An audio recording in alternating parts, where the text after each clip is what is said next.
Hello everyone, I am here with the fourth chapter of class 7th history and the name of the chapter is the Mughal Empire. Students, मैं class 7th के history के chapter number 4 the Mughal empire के साथ आपके सामने हूँ। The Mughal empire का means होता है मुग़ल साम्राज्य, एम्पायर का मतलब होता है साम्राज्य। So let's start the chapter. इस चैप्टर में हम मुग़ल साम्राज्य के बारे में पढ़ेंगे, मुग़ल एम्पायर के बारे में पढ़ेंगे। Ruling as large a territory, territory का मीन्स होता है राज्य। As the Indian subcontinent, subcontinent का मतलब होता है उपमहाद्वीप।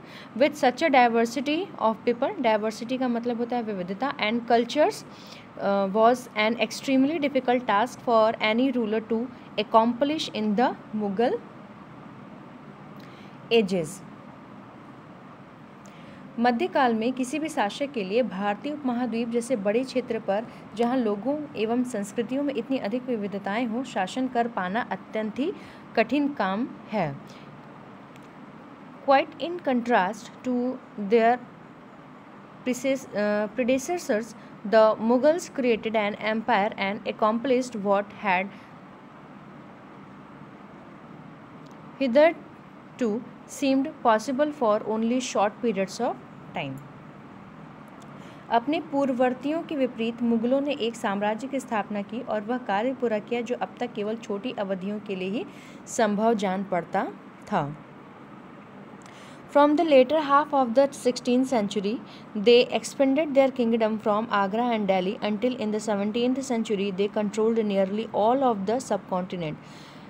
तो 16th सेंचुरी के हाफ में उन्होंने एक्सपेंडेड का मतलब होता है विस्तार करना, तो उन्होंने अपने किंगडम यानी साम्राज्य का विस्तार किया आगरा से दिल्ली, और until in the 17th century यानी 17th सेंचुरी तक उन्होंने सब कॉन्टिनेंट पे यानी कि उपमहाद्वीप पे पूरा कंट्रोल कर लिया था। They imposed structures of administration and ideas of governance that outlasted their rule, leaving a political legacy that succeeding rulers of the subcontinent could not ignore. उन्होंने प्रशासन के ढांचे तथा शासन संबंधी जो विचार लागू किए वे उनके राज्य के पतन के बाद भी टिके रहे। यह एक ऐसी राजनीतिक धरोहर थी जिसके प्रभाव से उपमहाद्वीप में उनके पश्चात आने वाले शासक अपने को अछूता न रख सके। Today, the Prime Minister of India addressed the nation on Independence Day from the rampart of the Red Fort in Delhi, the residence of the Mughal emperors. आज भारत के जो प्राइम मिनिस्टर हैं इंडिपेंडेंस डे पर मुग़ल शासकों के निवास स्थान, rampart का मतलब होता है निवास स्थान, प्राचीर होता है, रैम्पार्ट का मतलब प्राचीर होता है। तो शासकों के निवास स्थान दिल्ली के लाल किले की प्राचीर से राष्ट्र को संबोधित करते हैं, कंट्री को एड्रेस करते हैं। एड्रेस मतलब संबोधित करना।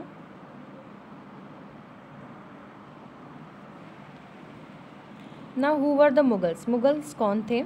The Mughals were descendants of two great lineages of rulers.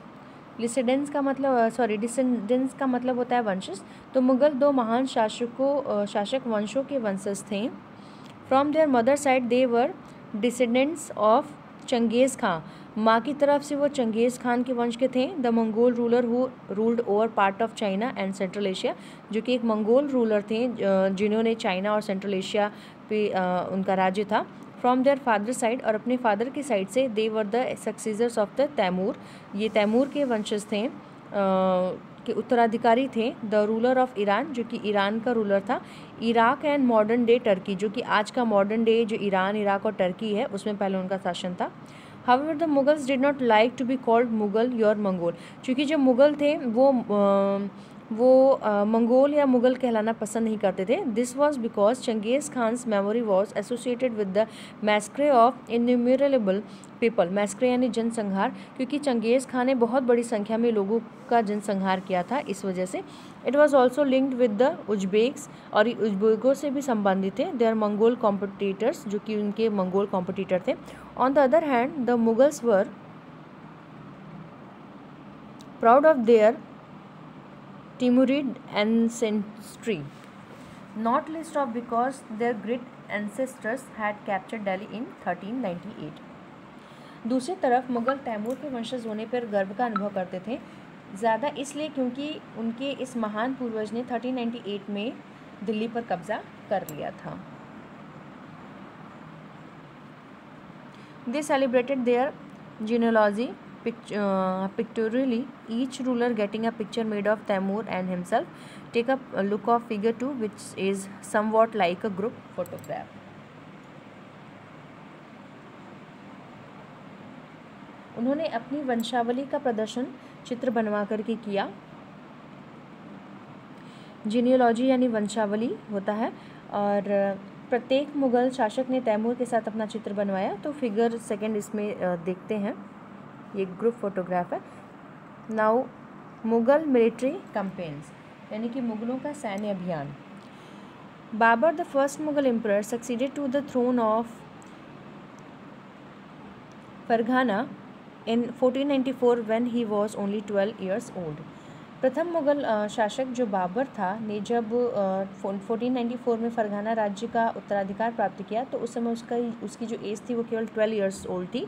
He was forced to leave his ancestral throne due to the invasion of another Mughal group, the Uzbeks. मंगोलों की दूसरी शाखा जो थी उज्बेक, उनके आक्रमण के कारण उसे अपनी पैतृक गद्दी छोड़नी पड़ी, थ्रोन यानी गद्दी छोड़नी पड़ी। After years of the wandering he seized Kabul in 1504। कई सालों तक इधर से उधर घूमने के बाद उसने काबुल पे अपना अधिकार कर लिया 1504 में। इन 1526 ही defeated the sultan of Delhi, और 1526 में उन्होंने दिल्ली के सुल्तान इब्राहिम लोदी को हराया एट पानीपत में, और उसने दिल्ली और आगरा पे अपना कब्जा कर लिया। Table 1 charts some of the major campaigns of the Mughals. Study it carefully and see if you can notice any long-term patterns. जो टेबल 1 है उसमें मुग़लों के इस प्रमुख सैन्य अभियानों को दिखाया गया है, इसको ध्यान से देखिए। क्या आप इस लंबे घटनाक्रम में कोई पुनरावृत्ति ढूंढ सकते हैं? For example, you will notice for example that the Afghans were an immediate threat to Mughal authority. आप देख सकते हो कि अफ़गान जो है मुग़ल सत्ता के लिए तत्कालिक खतरा थे। Note the relationship between the Mughals and the Ahom, the Sikhs and Mewar and Marwar. Mughal, Ahom, Sikh और मेवाड़ और मारवाड़ के संबंधों पर भी ध्यान दीजिए। How was Humayun's relationship with Safavid Iran different from Akbar's. Safavid Iran से अकबर और हुमायूं के संबंधों में क्या अंतर था? Did the annexation of Golconda and Bijapur in Aurangzeb's reign end hostility in the Deccan. क्या औरंगजेब के शासनकाल में गोलकुंडा और बीजापुर के अधिग्रहण से दक्कन में युद्ध का अंत हो पाया?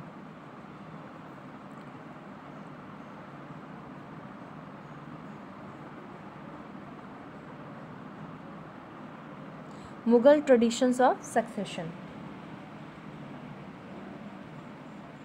उत्तराधिकार की जो मुग़ल की परंपराएं थी वो हम देखते हैं।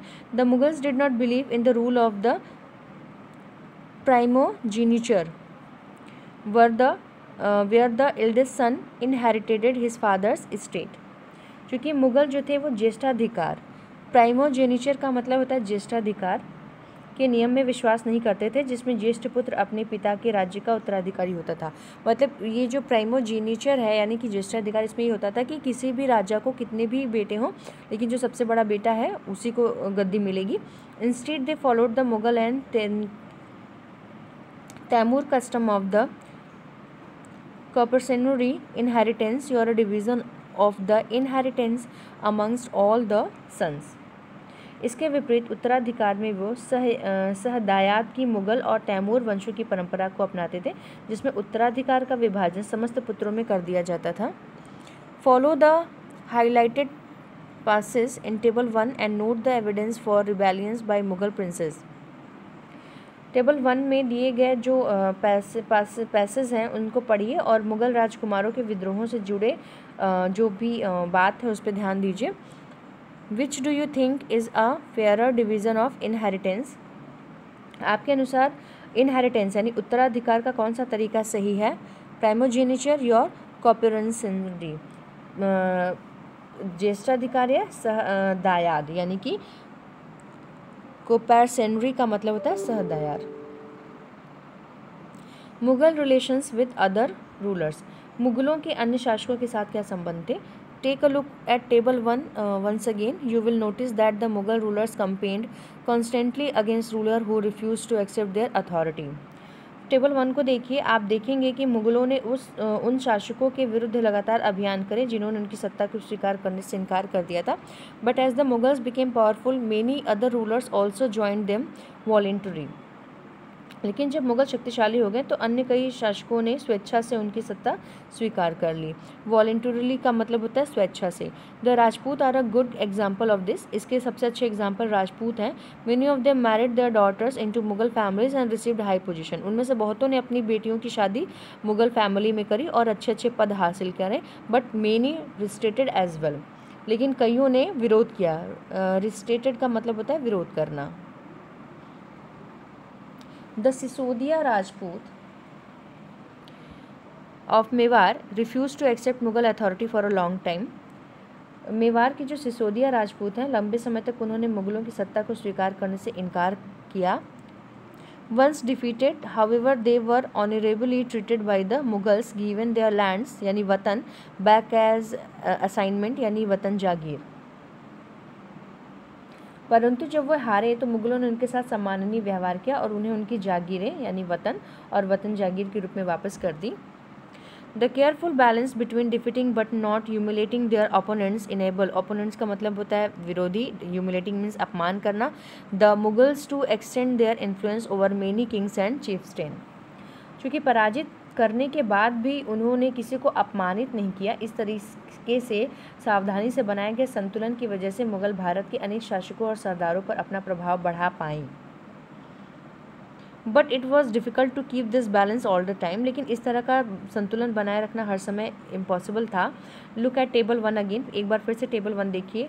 Note that Aurangzeb insulted Shivaji. आप देखेंगे कि जब औरंगजेब ने शिवाजी का इंसल्ट किया when he came to accept Mughal authority, जब वो मुगल अथॉरिटी को एक्सेप्ट करने आ रहे हैं, what was the consequences of this result. तो इस अपमान का क्या परिणाम हुआ? कॉन्सिक्वेंस का मतलब होता है परिणाम.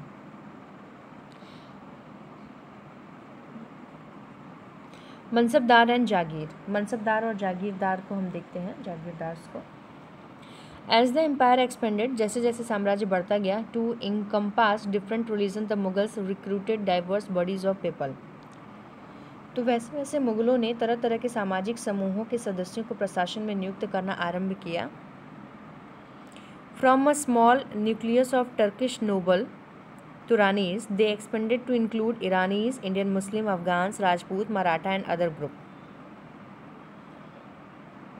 शुरू में ज़्यादातर सरदार जो थे वो तुर्की यानी तुरानी थे, लेकिन अब इस छोटे समूह के साथ साथ उन्होंने शासक वर्ग में ईरानी, भारतीय, मुसलमानों और अफगानों, राजपूतों, मराठों और अन्य समूहों को सम्मिलित कर लिया. Those who joined Mughal service were enrolled at mansabdar. मुगलों की सेवा में आने वाले नौकरशाह mansabdar कहलाएं. The term Mansabdar refers to an individual who hold a mansab, meaning a position or rank. It was a grading system used by the Mughals to fix first rank, salary, military responsibilities. Mansabdar शब्द का प्रयोग ऐसे व्यक्तियों के लिए होता था जिन्हें कोई मनसब यानी कोई सरकारी हैसियत अथवा पद मिलता था. ये मुगलों द्वारा चलाई गई श्रेणी व्यवस्था थी जिसके जरिए पद, वेतन एवं सैन्य उत्तराधिकार निर्धारित किए जाते थे. Rank and salary were determined by a numerical value called Jat. पद और वेतन का निर्धारण जात की संख्या पर निर्भर था. द हायर द जात the more prestigious was the nobles position in court and the larger his salary. जात की संख्या जितनी अधिक होती थी दरबार में अभिजात की प्रतिष्ठा उतनी ही बढ़ जाती थी और उसका वेतन भी उतना ही अधिक होता था. The mansabdar's military responsibilities required him to maintain a specified number of sawari और कैवेलरी मैन. जो सैन्य उत्तराधिकारी मनसबदारों को सौंपे जाते थे उन्हीं के अनुसार उन्हें घुड़सवार रखने पड़ते थे. The mansabdar brought his cavalry men for review, got them registered, their horses branded and then received money to pay them as salary. Mansabdar अपने सवारों को निरीक्षण के लिए लाते थे. वे अपने सैनिकों के घोड़े को दगवाते थे एवं सैनिकों का पंजीकरण करवाते थे. इन कार्यवाहियों के बाद ही उन्हें सैनिकों को वेतन देने के लिए धन मिलता था. Mansabdars received their salaries as revenue assignment called Jagir, which was somewhat like Ikta. Mansabdar अपना वेतन राजस्व एकत्रित करने वाली भूमि के रूप में पाते थे, जिन्हें जागीर कहते थे, जो तकरीबन इक्ताओं के समान थी। But unlike muqtis, most mansabdar did not actually reside or in order administer their jagir. लेकिन मनसबदार मुफ्तियों से भिन्न अपने जागीरों पर नहीं रहते थे और ना ही उन पर प्रशासन करते थे। They only had rights to the revenue of their assignment, which was collected for them by their servants, while the Mansabdar themselves served in some other parts of the country. उनके पास अपनी जागीरों से केवल राजस्व एकत्रित करने का अधिकार था। ये राजस्व उनके नौकर उनके लिए एकत्र करते थे, जबकि वे स्वयं देश के लिए किसी अन्य भाग में सेवारत रहते थे। In Akbar reign, these Jagir were carefully assessed so that their revenues were roughly equal to the salary of the Mansabdar. Akbar के शासनकाल में इन जागीरों का सावधानीपूर्वक आकलन किया जाता था ताकि इनका राजस्व मनसबदार के वेतन के तकरीबन बराबर रहे। By Aurangzeb's reign, this was no longer the case and the actual revenue collected was often less than the granted sum. Aurangzeb के शासनकाल तक पहुँचते पहुँचते स्थिति बदल गई। अब प्राप्त राजस्व मनसबदार के वेतन से बहुत कम था। There was also huge increase in the number of mansabdar which meant a long wait before they receive the jagir. मनसबदारों की संख्या में भी अत्यधिक वृद्धि हुई, जिसके कारण उन्हें जागीर मिलने से पहले एक लंबा इंतज़ार करना पड़ता था। These and other factors created a shortage in the number of jagir. इन सभी कारणों से जागीरों की संख्या में कमी हो गई। As a result many jagirdar tried to extract as much revenue as possible while they extract means निकाल लेना वाइल दे हैड अ जागीर। फलस्वरूप कई जागीरदार जागीर रहने पर ये कोशिश करते थे कि जितना राजस्व वसूल कर सकें कर लें। Aurangzeb was unable to control these development in the last year of his reign and the peasantry therefore suffered tremendously. अपने शासनकाल के अंतिम वर्षों में औरंगजेब इन परिवर्तनों पर नियंत्रण नहीं रख पाया। इस कारण किसानों को अत्यधिक मुसीबतों का सामना करना पड़ा। Zabt and zamindar. The main source of income available to Mughal rulers was tax on the produce of the peasantry. मुगलों की आमदनी का प्रमुख साधन किसानों की उपज से मिलने वाला राजस्व था। In most places peasants paid taxes through the ruler elites, that is the headman or the local chieftain. अधिकतर स्थानों पर किसान ग्रामीण कुलीनों यानी कि मुखिया या स्थानीय सरदारों के माध्यम से राजस्व देते थे। The Mughals used one term zamindar to describe all the intermediaries whether they were local headman और विलेज और पावरफुल चीफ्टेन। समस्त मध्यस्थों के लिए, चाहे वे स्थानीय ग्राम के मुखिया हों या फिर शक्तिशाली सरदार हों, मुगल एक ही शब्द जमींदार का प्रयोग करते थे। Akbar's revenue minister Todarmal carried out a careful survey of crop yield prices. Yield का मतलब होता है उपज, prices and areas cultivated for a 10 years period 1570 to 1580। Akbar का जो राजस्व मंत्री था टोडरमल ने 10 साल यानी 1570 से 1580 की कालावधि के लिए कृषि की पैदावार, कीमतों और कृषि भूमि का सावधानीपूर्वक सर्वेक्षण किया था। Each provinces was divided into revenue circles with its own schedule of revenue rates for individual crops. इन आंकड़ों के आधार पर प्रत्येक फसल पर नकद के रूप में कर निश्चित कर दिया गया था। This revenue system was known as the zabt. प्रत्येक सूबे को राजस्व मंडलों में बांटा गया और प्रत्येक की हर फसल के राजस्व दर की अलग सूची बनाई गई। राजस्व प्राप्त करने की इस व्यवस्था को जब्त कहा गया। It was prevalent in those areas where Mughal administrator could survey the land and keep very careful accounts. यह व्यवस्था उन स्थानों पर प्रचलित थी जहाँ पर मुगल प्रशासनिक अधिकारी भूमि का निरीक्षण कर सकते थे और सावधानीपूर्वक उनका हिसाब रख सकते थे। This was not possible in provinces such as Gujarat and Bengal. ऐसा निरीक्षण गुजरात और बंगाल जैसे प्रांतों में संभव नहीं हो पाया। In some areas the zamindars exercised a great deal of power. कुछ क्षेत्रों में ज़मींदार इतने शक्तिशाली थे कि वे मुगल प्रशासकों द्वारा शोषण किए जाने की स्थिति में वे विद्रोह कर सकते थे। The exploitation by Mughal administrator could drive them to rebellion. तो वो रिबेलियन का मतलब विद्रोह, और बहुत ज़्यादा मुगल एडमिनिस्ट्रेटर के द्वारा एक्सप्लॉयटेशन यानी शोषण करने पर वो विद्रोह कर सकते थे। Sometimes zamindar and peasants of the same caste allied in rebellion against Mughal authority. कभी कभी एक ही जाति के जमींदार और किसान मुगल सत्ता के खिलाफ मिलकर विद्रोह कर देते थे। These peasant revolts change the stability of the Mughal empire from the end of the 17th century. 17वीं शताब्दी के आखिर से ऐसे किसान विद्रोहों ने मुगल साम्राज्य के स्थायित्व को चुनौती दी।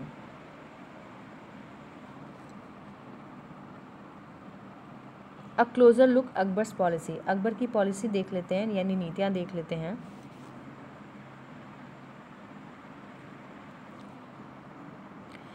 The broad feature of administration were laid down by Akbar and were elaborately discussed by Abul Fazl in his book The Akbarnama, in particular in its last volume The Ain-e-Akbari। प्रशासन के मुख्य अभिलक्षण अकबर ने निर्धारित किए थे और इनका विस्तृत वर्णन अबुल फजल की अकबरनामा विशेषकर आईन-ए-अकबरी में मिलता है। Abul Fazl explain that the empire was divided into provinces called subas govern by the subedar who carried out both political and military function. Abul Fazl ने ये बताया उसमें कि जो पूरा साम्राज्य था वो प्रोविंसेस में डिवाइडेड था, यानी राज्यों में वो डिवाइड था, और उसको सूबा कहा जाता था, और इस सूबे को जो देखता था उसको सूबेदार कहते थे, और उसके पास पॉलिटिकल और मिलिट्री पावर थे। Each provinces had a financial officer या दीवान। हर प्रोविंस यानी राज्य में एक फाइनेंशियल ऑफिसर या दीवान होता था for the maintenance of peace and order in his province. और अपने राज्य में लॉ एंड ऑर्डर को मेंटेन करने के लिए, पीस को मेंटेन करने के लिए the subedar was supported by other officer. तो सूबेदार का दूसरे ऑफिसर सपोर्ट करते थे, such as the military paymaster. उसमें मिलिट्री पे मास्टर भी होता था जिसको बख्शी कहते थे। The minister in charge of religious and charitable patronage, यानी कि एक सदर होता था जो धार्मिक, इसको सदर बोलते थे, जो कि धार्मिक और धर्मार्थ किए गए कार्यों का मंत्री होता था। फिर होता था मिलिट्री कमांडर, यानी कि उसको फौजदार कहते थे, and the town police commander, और कोतवाल यानी कि नगर का ये पुलिस होता था।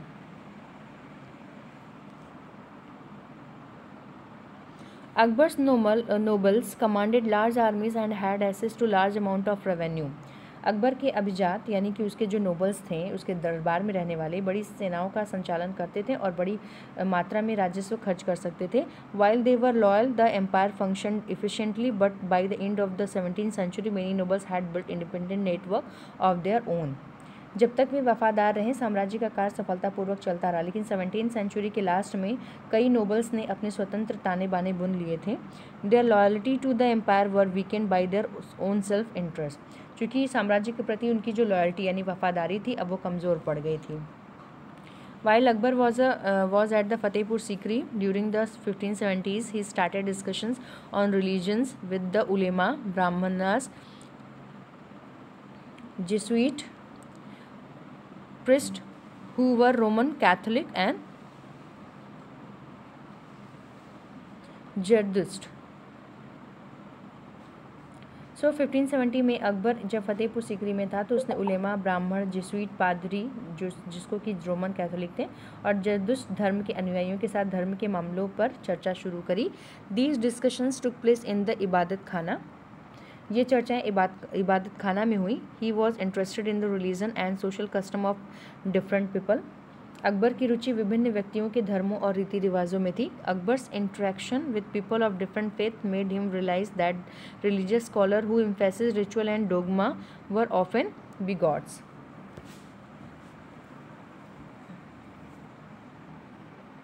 डॉगमा का मतलब होता है मतांधता और बिगॉट्स का मतलब होता है कट्टर। तो इस विचार विमर्श से अकबर की समझ बनी कि जो विद्वान धार्मिक रीति और मतांधता पर बल देते हैं वे अक्सर कट्टर होते हैं। Their teachings created divisions and disharmony amongst his subject. ये अनुभव अकबर को उसकी शिक्षाएं प्रजा के बीच विभाजन और असामंजस्य पैदा करती हैं। This eventually led Akbar to the idea of sulh kul or universal peace. तो ये अनुभव अकबर को सुलह कुल या सर्वत्र शांति के विचार की ओर ले गया। The idea of the tolerance का मतलब होता है सहिष्णुता, did not discriminate between people of different religion in his realm. सहिष्णुता की ये धारणा विभिन्न धर्मों के अनुयायियों में अंतर नहीं कर सकती थी। Instead it focused on a system of ethics, honesty, justice, peace that was the universally applicable. अपितु या इसके स्थान पर इसका केंद्र बिंदु थी नीति शास्त्र की एक व्यवस्था जो सर्वत्र लागू की जा सकती थी, जिसमें केवल सच्चाई, न्याय और शांति पर बल दिया गया था।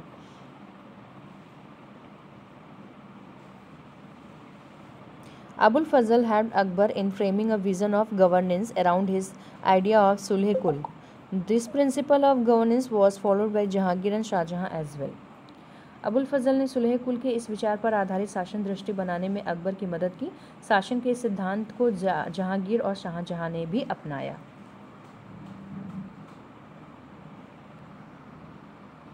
The Mughal empire in the 17th century and after. 17th century और उसके बाद का Mughal empire.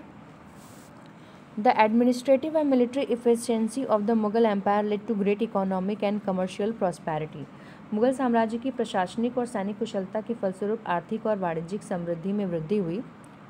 International travellers describe it as the fabled land of wealth. जो विदेशी यात्री थे इन्हें इसे वैसा धनी देश बताया जैसा कि किस्से कहानियों में वर्णन होता है, फेबल्ड यानी किस्से कहानी। But these same visitors were also appalled at the state of the poverty that existed side by side with the greatest opulence।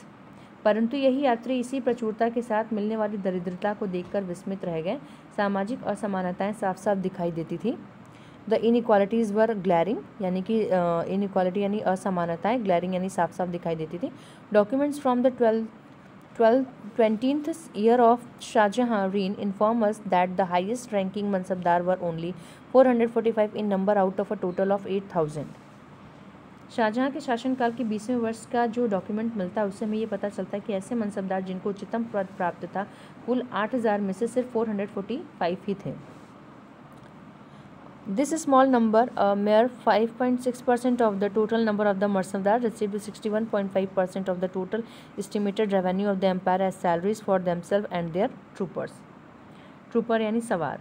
कुल मनसबदारों की एक छोटी संख्या 5.6% को ही साम्राज्य के अनुमानित राजस्व का 61.5% स्वयं उसके और उसके सवारों के वेतन के रूप में दिया जाता था। The Mughal emperors and their mansabdars spent a great deal of their income on salaries and goods। जब मुगल सम्राट और उसके मनसबदार अपनी आय का बहुत बड़ा भाग वेतन और वस्तुओं पर लगा देते थे।